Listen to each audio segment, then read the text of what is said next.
Hi, welcome to My Two Bits. My name's Laura Batante. Thanks for joining me today. I have this really adorable little bear treat holder for you to make today. If you are hosting a little woodland party or camping party, something like that, this would be super fun. I like the little name on it. It's a lovely little sort of place card holder and really easy to make. So let's just jump right in.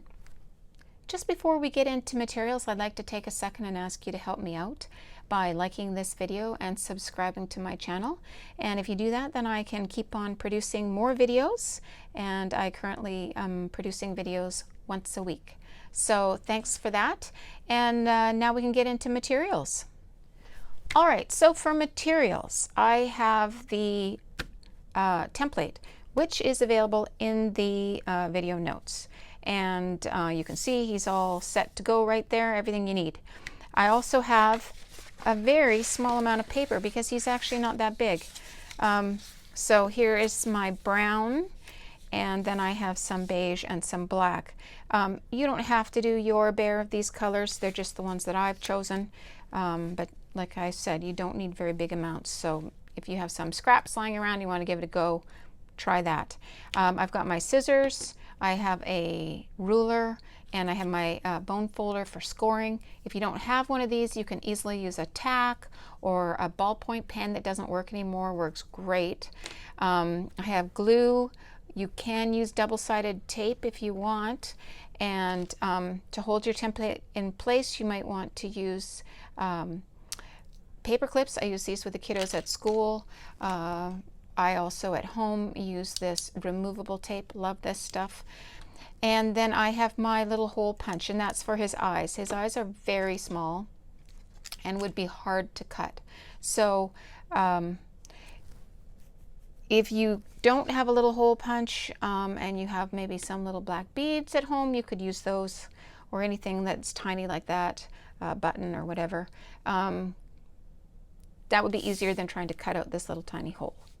All right, that's all we need, so let's get going.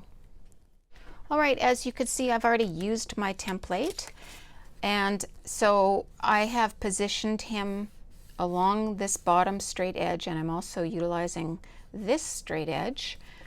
Why make more cuts if you don't have to? And so that's all we need to do, is we're just going to cut this guy out. And if you've already used your template once and you want to make another one, of course you could photocopy it and go from there, but you can just completely reuse the template, just as I am doing here. So I'm going to go ahead and cut this whole thing out, and then and all the other pieces too, and then we will meet back and put him together. All right, so I have cut out all my pieces, and I've taken my ruler and my bone folder, and I have just scored, maybe it's your tack right there, and I have scored right along here, like so. And now the key is to make sure when you are folding that you line up this edge. We want these bottom legs to be straight. That's going to give him the very best success to stand up while he's holding something. This particular paper I'm using is only a 65 pound, and so that is not super sturdy, and yet he is able to hold up this little Kit Kat bar. I give him a little bit of room right here, but you know, depending on what you put in there, you're going to want to give him every chance. All right, so now we are just going to glue on our pieces, and I start with the belly. Just help me with placement for putting on his other features.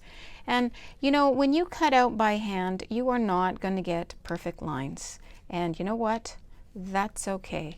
I personally think that it looks better if it's got a bit of an organic feel to it. Perfect is not all it's cut out to be. I like to have a little, and if in fact, when I cut out the nose, I purposely tried not to kind of cut it out too perfectly.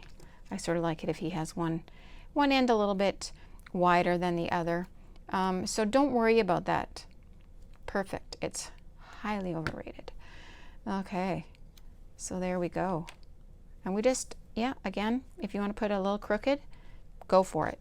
And then with the eyes, I'm going to do the same thing. As you know, if you've done any other crafts with me, it's going to be difficult for me. If you've done other crafts with me, then you know I don't usually put my eyes on straight. I like them a little bit uneven. But it's your craft, so you do what you like. And if you want it to be super even, go for it.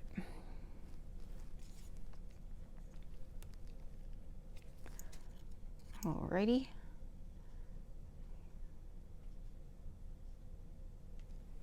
There we go.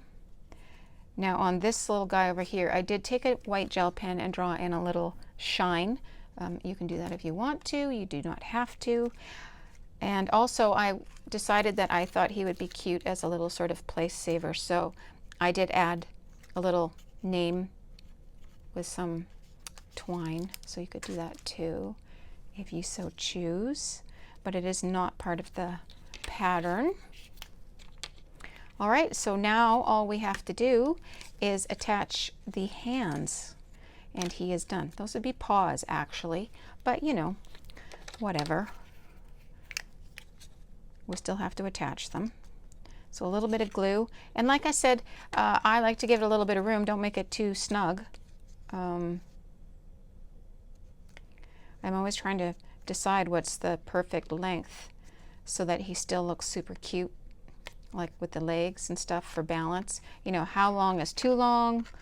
I need him to have some balance, but I don't want him to look like he's a very strangely shaped bear. So for drying purposes, we could just pop a paper clip on and let him sit for a bit. Otherwise, he is done. And I think he's very cute for a really simple little basic craft to add just a fun little welcoming element to a birthday party. I think he's super cute. So I hope that you enjoyed that craft. And if you did, then I would really appreciate a like and if you would subscribe to my channel. And I would just like to say thanks very much for joining me today.